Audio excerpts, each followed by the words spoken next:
So we are live. Welcome, my dear beautiful friends. Today, here is RUDRANI for our first Q&A show episode. Welcome, Ru. How are you? I'm doing awesome this March 10th. It's March 10th in the US. I'm doing fabulously. It's a gorgeous day. I know it's too bright for you to see anything, but it's absolutely beautiful here in Nashville and diabolically different than it has been. So I'm delighted, Mother Nature and her beauty. And how do you feel about the Q&A show?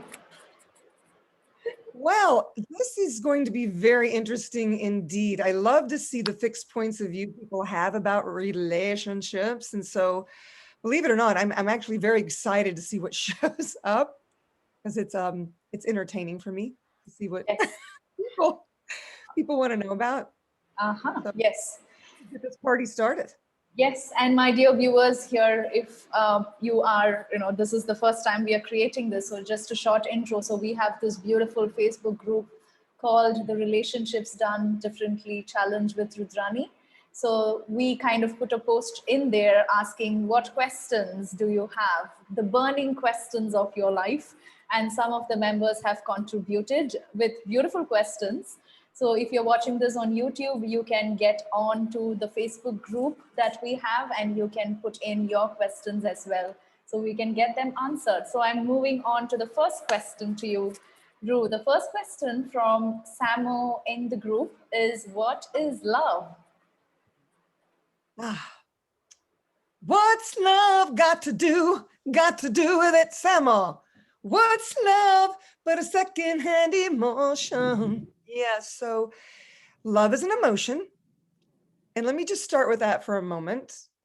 Emotions are, in as far as access consciousness, as a certified facilitator, I'm going to go with that first, is a distractor implant. How many different definitions of love are there in this world? And everyone has a different point of view about what that is. One person may think, okay, if they love me, they will never hurt me, whatever that is for them. They'll never cheat on me. They'll never call me bad names. They'll put a roof over my head. They won't sleep with anyone else. They'll always be nice. They'll always have the toilet seat down. I mean, silly things, it's like one interpretation. And what if for the other person, love just means that they're someone who can provide for them, someone that can give their children an education, someone that takes them out and wines them and dines them. So you have all these different definitions of love. And do they actually work with the person you're in relationship with? Samo, what if you have this perception of love that is completely the opposite of this other, that you're going, oh, I must have this person. This is true love. They fulfill everything, all my heart's desires that I have always thought. And then when you get to know them, you find that their interpretation of love is completely different. And then you're like, I don't want to be near this person. They need to agree. They need to align and agree with what my ideas of what love are. So could we look at the aspect of gratitude? And we discussed this in the group earlier. If you have gratitude for someone, nothing else is required. I'm grateful for you. Therefore what? Therefore, I'm grateful for you. I'm grateful for you being a contribution to my life. I'm grateful for you spending time with me. I'm grateful for the being that you be. And it doesn't require anything in return. And I'm not saying, that love can't be a real fun and exciting thing. What I'm saying is, explore the idea that perhaps there are so many different interpretations, and it may not be what you have grown up or been impaled to believe, or that your family has taught you, or your friends, or the society. And what if all of that wasn't even true for you? In Access, when they're talking about relationships, they say, if you're going to actually try one of these things, first of all, make sure the sex is good, okay? Because if that's not happening, it's not going to be much fun for you. And I know of people that will stay in bad relationships because they'd rather not have a relationship. They would rather not be alone. They would rather be in a crappy relationship where the sex is bad and all the things, right? But what Gary says, Gary Douglas, the founder of Access Consciousness, if you can't create 20% more with this other person where you're creating greater, probably not your best choice. So I don't know if I've actually answered your question about love. Love is whatever you've determined that it is, but know that that's just your interesting point of view. And it's very possible that others are not going to share that same point of view with me or with you.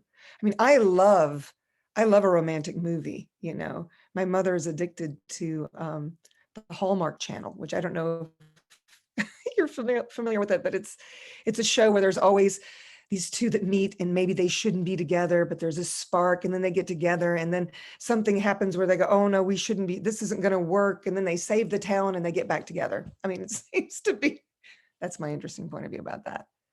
And it's those types of fantasies that are impaled upon us that make us believe that we're supposed to create a relationship that this reality shows us is right and true. Absolutely. So, yes. So maybe the summary to that question is, what is love? Well, it differs for every single person, and whatever your definition is, it's your interesting point of view.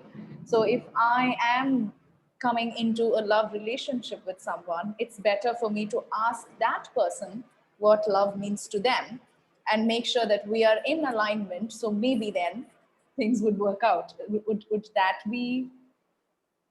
Well, Vishnu, that's one way to look at it. But also, what if you weren't in alignment, but you could be an allowance? If that's their interpretation of love and you have this interpretation of love, and if you both have this understanding that they're different, perhaps you could be an allowance that, okay, we're not exactly on the same page, but is it significant? Do we really enjoy each other's company? Are we really grateful for each other? Do we really have to have the same definition? And then you just got to see if it works for you. You know, now aligning and agreeing would be awesome as well. I mean, I'm all for that. Certainly would make things easier. But what if you were to find someone that was such a contribution, that was so different from what you had ever expected, that it completely had allowance for you, had your back, you know, really enjoyed being with you, and it let you be exactly who you are? Because that's exactly what allowance is. It's allowing the other person to be and do whatever it is they want to be and do whenever, and them reciprocating the same to you. And it could be loved running, and my partner decided he had to start running with me, you know, and then he decided that I needed to do astronomy with him. And I was like, I'm not really interested in going out in the middle of the night and looking at stars. I mean, they're beautiful. Can you just show me pictures later? And he just thought we had to do every single thing together. We had to agree on everything. We had to like the same foods. We had to have the same sort of family. But what if you met someone that was such a contribution, that was so different, was so fun for you? Could you go to the space of just being an allowance? You two have different interpretations. I don't know. If it's light, whatever's light is right for you. If it makes you feel heavy, you may need to do some more questioning about it. Yeah, I love the allowance part. And I feel, yes, you know, it's better to be in allowance than in alignment. So what if, even if we are not in alignment, we are in allowance of each other. So he gets to do what he wants to do. I get to do what I want to do. But still, there is that contribution that's happening between both of us. Well, that's an honoring also, which is another element of intimacy. If you honor your partner, then you're in complete allowance of what they're doing, because you know it actually is an honoring to them. You know, they have to go off and do their thing because it's something that makes them happy, even if it's not something that you would choose. And you would hope that they would reciprocate that for you, you know. Wow. Beautiful. So now let's move on to the second interesting question that has come up. And this is from Himanshi. And I'm picking her third question here, which is, she asks, how to not let honeymoon phase affect us? How can we nurture the relationship so it stays in the honeymoon effect? So we're also going down fairy tale land. I see what's going on here. Well, you guys have really bought this reality lock, stock, and barrel. But you know what? I love a fantasy. Okay. I like watching the prince and the princess and the whole thing. And is it true for me or real for me? Well, it's called suspended reality. When you watch something like that, you suspend all your thoughts, feelings, and emotions and go, okay, I'm going to invest in this beautiful story. So, okay, honeymoon phase. The best way I can suggest for you to keep an energy like that is if you're willing to destroy and uncreate the relationship every day. And let me explain. You're not destroying the person or yourself or anything you've created together. But imagine like Groundhog's Day, the movie, or 100 First Dates with Drew Barrymore, where they wake up every day and it's the same day over and over again. And where can you create from that space? You can't. So it's almost like in Groundhog's Day where Bill Murray is trying to create a different outcome by changing what's going on. This person has an opinion about him. He has a different opinion. So he keeps trying to change that opinion. And I wouldn't recommend watching that movie at all to know what I'm talking about. But what if you could destroy and uncreate those opinions? And that's what you're doing when you're in a relationship with someone. And it's funny because relationship is relating is like this, whereas creationship is actually a communion. So which would you prefer to choose? So here you are. You're in this honeymoon phase and like 3 weeks in, starting to get dull. This person's, the things that were so charming are now becoming annoying. And they have points of view about you as well.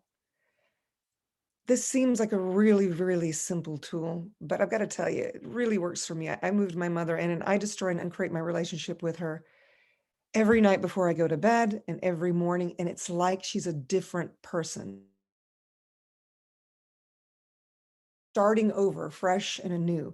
All those things that were creating upheaval, we're like erasing the slate so that we can start over. It doesn't mean that they weren't there before. It just means that you're willing to let all of that heaviness go and start anew. And couldn't that be like a honeymoon phase for you if you were choosing that every day? Even if your partner doesn't, you create change when you are willing to go there. And all you have to do is be willing to ask, will this change things for me if I destroy and uncreate? Okay, that's light. I destroy and uncreate my relationship with my mother. I destroy and uncreate my relationship with my cat, Pepita. I destroy and uncreate my relationship with my boyfriend, girlfriend, coworkers, flatmates. And just see the shift, because what happens is this shifts in you first, and it's like a trickle effect. And then they notice it, and so on and so on. And the reason why I said my cat was because my cat was very pissed off at me yesterday. And so I destroyed and uncreated last night. And this morning she was just purring up in my face. And she very rarely does that. So animals really get it. So maybe try this with your pets first. I don't know. Absolutely, I second that. And I usually do that, destroying and uncreating my relationship with my dog. And at times he gets really irritated with me, barking behind me, biting and all of that. So I immediately, okay, I haven't destroyed and uncreated my relationship with him for the past 1 week, maybe. And I immediately do that. So it's like, and pets immediately respond. And it's like, wow, just few seconds, we can see that switch happening in them. So let's quickly. Yeah, they don't have a point of view. I just want to add that. So when you do that, it's instantaneous. So just adding that piece. Mm-hmm.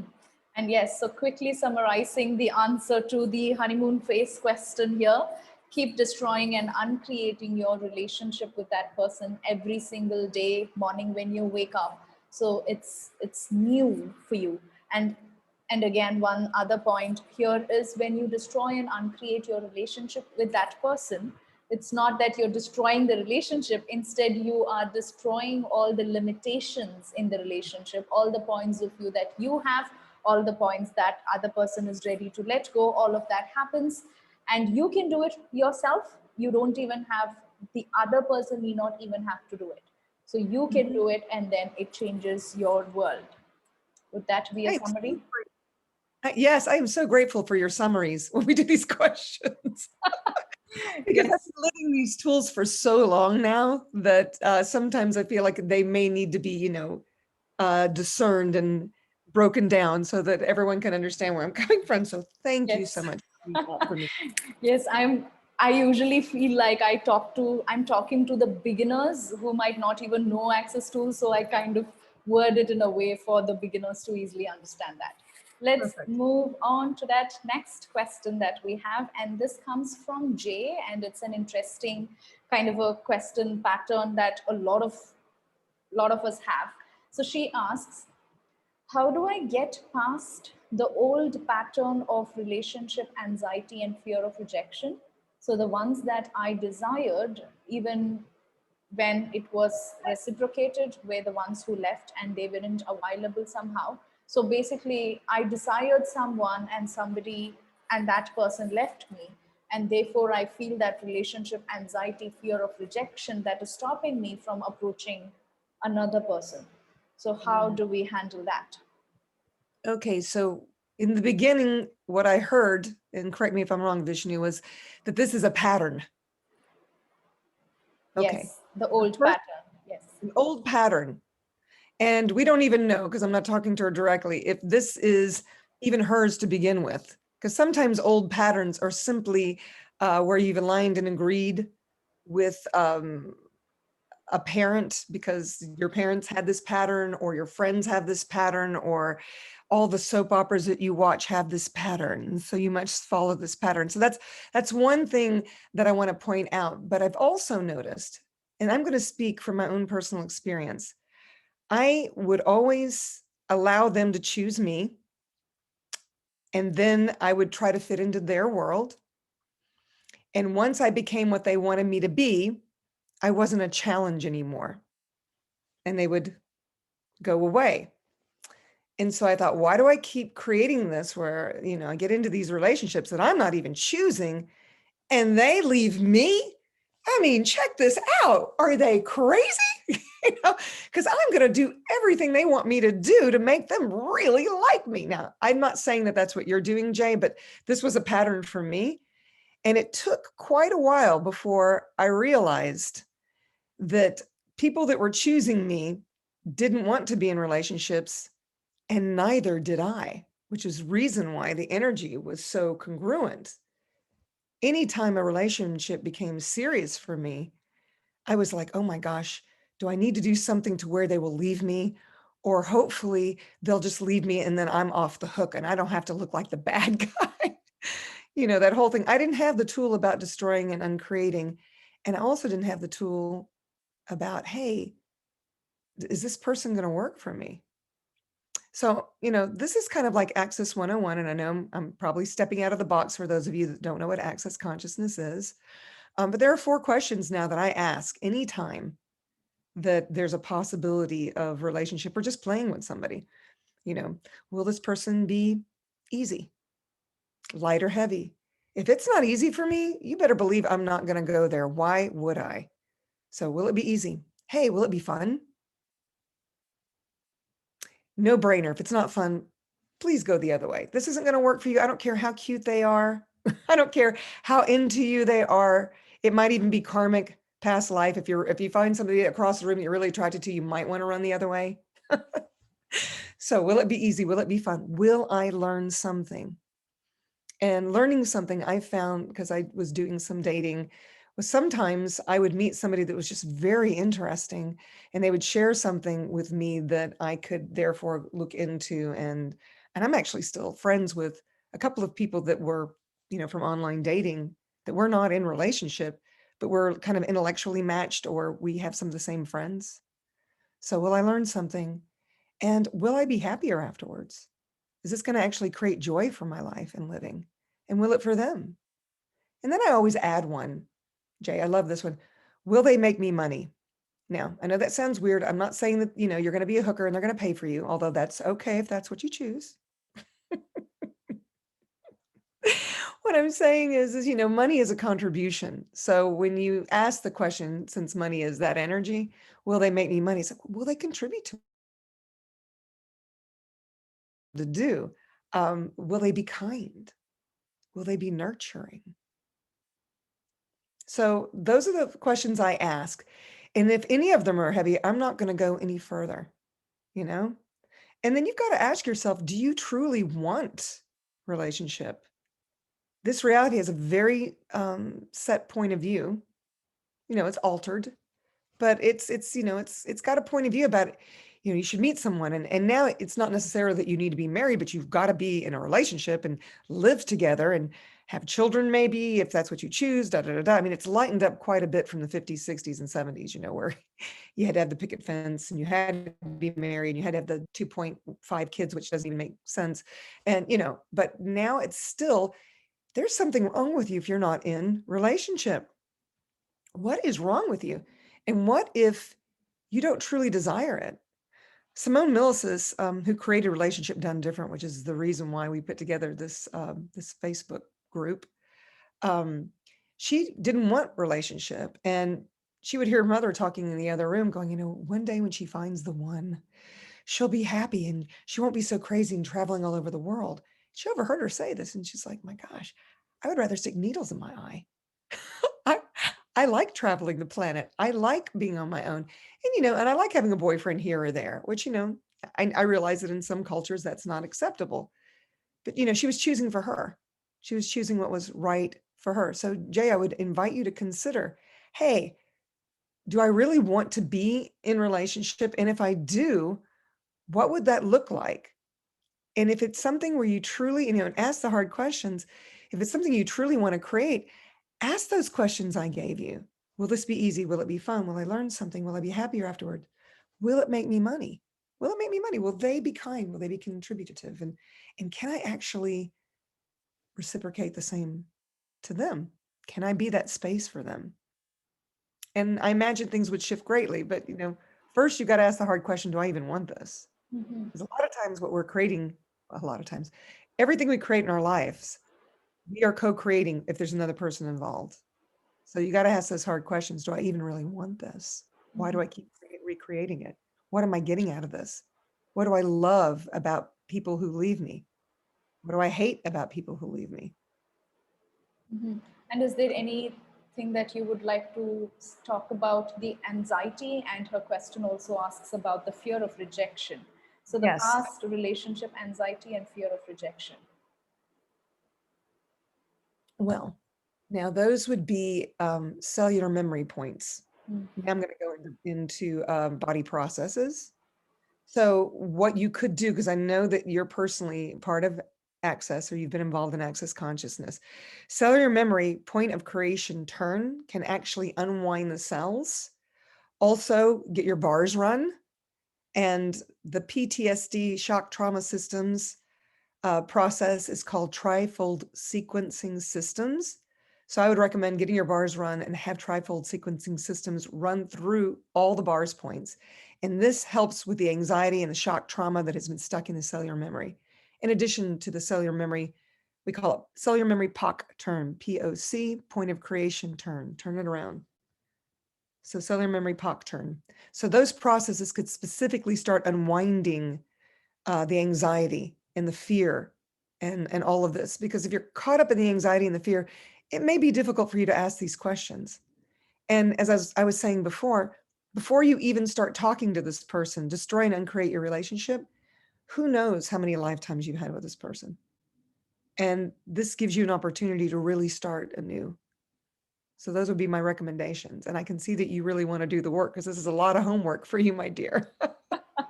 And I really love the trifold sequencing systems that you brought up. And it's amazing to know that lets go of this trauma that I feel it's just stuck in our energy field. And when we let that release that, that fear of rejection, and it could also be, I feel, maybe duplicated as such, the fear of rejection, the relationship anxiety. So I have had certain times where I duplicated it from my parents as it is, and kind of living that in my life. I can imagine. I can only imagine. We're all doing it. We're all kind of guilty of that. There's another process. I don't really want to go deeply into it, it's called Biometric Mimicry, and it's basically where we are mimicking all the pathways and pain points from this reality. And they may not even be ours, but to fit into this reality, we choose them to try to understand. And that's what biometric mimicry is. And there's a process for that as well. It's in the foundation class. You don't actually have to take a 3-day body class to learn it, but you do have to get a bars certification first. It's just one class, a full day class, and learn the bars. And that's the only prerequisites for foundations. And in foundation now, there's several processes that are included, and biometric mimicry is one of them, which is, oh my gosh, great. And trifold sequencing systems is actually in the bars class now. There's 3 additional body processes that you can learn, and clearing statements. So if that's all you were to ever consider, my beautiful friends out there watching and wherever this is landing, that class alone can turn your world around. That's amazing. So can we do one more question? I see we have a few more minutes. And the question comes from Marieke Martin, and she asks, the only challenge that I have at this time is that I haven't found the one yet, the life partner that I am manifesting. Oh my gosh, you must kill yourself now. I'm sorry.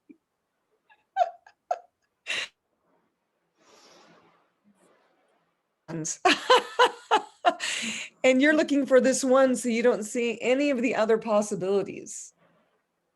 You know, it's very interesting. We're going back again to the fantasies, and I like to call them the fantasies and insanities, or, you know, the romance novel, the Hallmark Channel.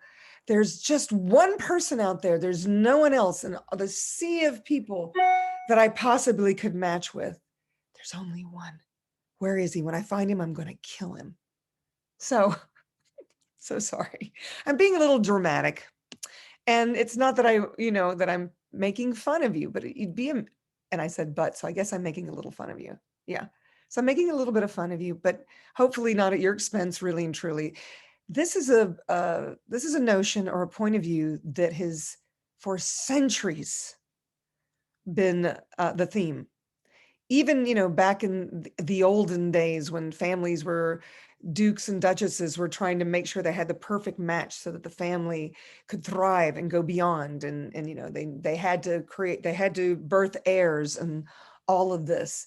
And so, and I think now it still is perhaps in the Indian culture where it's all about astrology and finding the person that you're going to make the perfect fit with, and how many Indian relationships have I heard of personally that have not worked out. And, even my parents were in arranged marriage and they stuck through it, but they were not happy.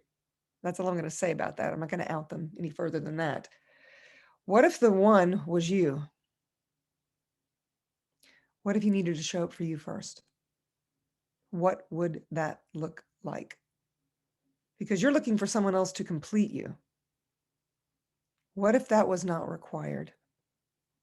We have, and we did this 5-day challenge, and on each day we tackled a different point of intimacy. There's five intimacy points for a great relationship. And if you can have them with you first, then you become irresistible. And the person that you are looking for, the one, is going to possess the same because they're going to recognize them in you. And so there's gratitude, I mentioned, honoring, allowance, vulnerability, gratitude. Could you have those things with you first? What would it look like for you to be an honoring for you? Maybe it's doing one thing that you love every day, just because, no reason behind it.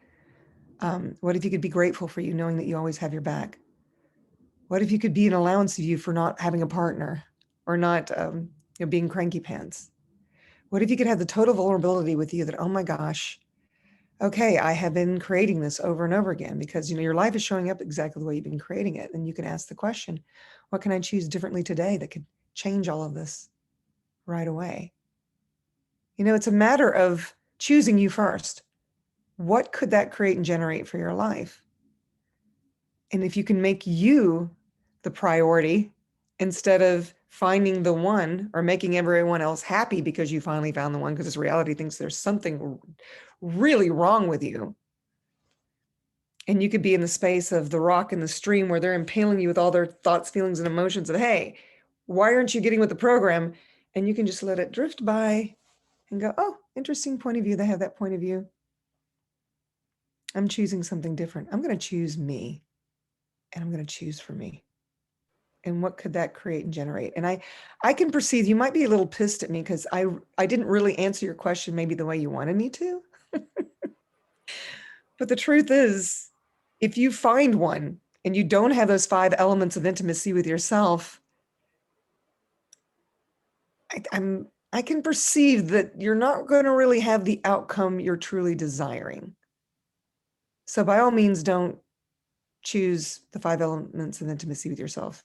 Please don't do it. Just choose what this reality is choosing, find the one, have your 2.5 kids, and, live your life. Am I awful?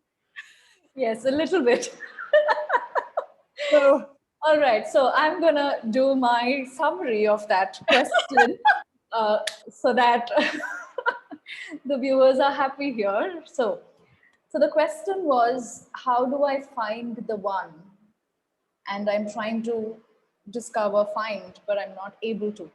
So from our access point of view and from all that Ruth just explained, my way of putting it would be the one that each one of us are searching for would be the one maybe who has these 5 points of intimacy, if that's how we call it.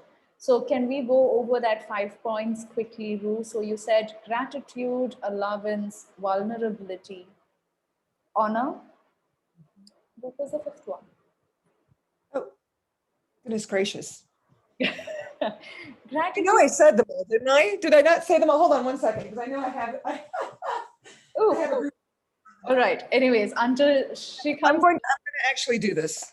So, it's not over here. Anyway, allowance. Do you want me to explain each one, or how do you want me to go? Just the 5 ones. I know vulnerability, allowance, honor, trust, allowance, vulnerability, and gratitude. Great. So we have all 5 of them. So I thought you wanted to go into depth, but perhaps this is not the time. We are almost done. So I'll just finish off my statement there. So the one that we are searching for maybe is the one who has all of these 5 points of intimacy towards us. He has gratitude towards me, he has honor towards me, he has vulnerability, he has trust, and he has whatever that 5th point was. Gratitude, which is the first thing I look for in a relationship, is if I can be grateful for this person to even be in my life. Are they creating more for me? Mm-hmm. Mm-hmm. Anyways, so I might be searching for the one who has those 5 points towards me. Now, how do I actually find that person? Maybe that person would come to me when I have those 5 points with me. Mm-hmm.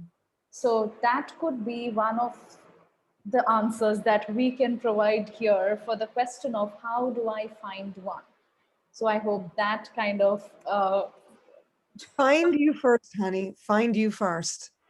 If you can have these 5 elements of intimacy with you first, believe me, you will become irresistible. In fact, people will fall all over themselves to get to you. I know personally. Just on Facebook, it's very interesting what my Facebook Messenger, what shows up in it almost on a daily basis. So. All right. I'm just saying, really. So just try it, honey. And if you want to know more, please look into our Relationship Done Different 5-day challenge, because we deep dive into all 5 of them on those 5 days, and there's recordings you can go back over. Yes, and those of you who are watching this on YouTube, as we mentioned prior, we have this free Facebook group in which we did the 5-day challenge. With each day, we are diving deeper into these 5 points that we discussed. So if you would like, you can jump on to our Facebook group and go through. So all of those videos, the clearings, the questions, all of that exists in the group. So you are invited to the group. And that's the end of our show. Any final words, Ru? Okay. Well, will we put that information so they can find it easily? The Yes, Facebook group? so yeah, I'll put the link right below this video so you can click on the Facebook group link and join if you'd like. Okay, so I just have a question to finish with. So what would it take for you to choose for you first when it comes to relationships? In other words, not cut your arms and legs off to fit into one, but to choose for you first. And perhaps that's the gift that this other person, the one, is looking for. Perhaps try just being you and seeing what that creates and generates for your life. Wow, thank you. Thank you for putting that question into our world and all of those beautiful answers for the question. So thank you so much, Ru. We are gonna continue this next Wednesday at the same time. So thank you. Thank you so much, Vishnu, for creating this possibility. Yes. Ciao, ciao for now, y'all. Thank you. Bye-bye, all of you. See you very soon. Bye-bye.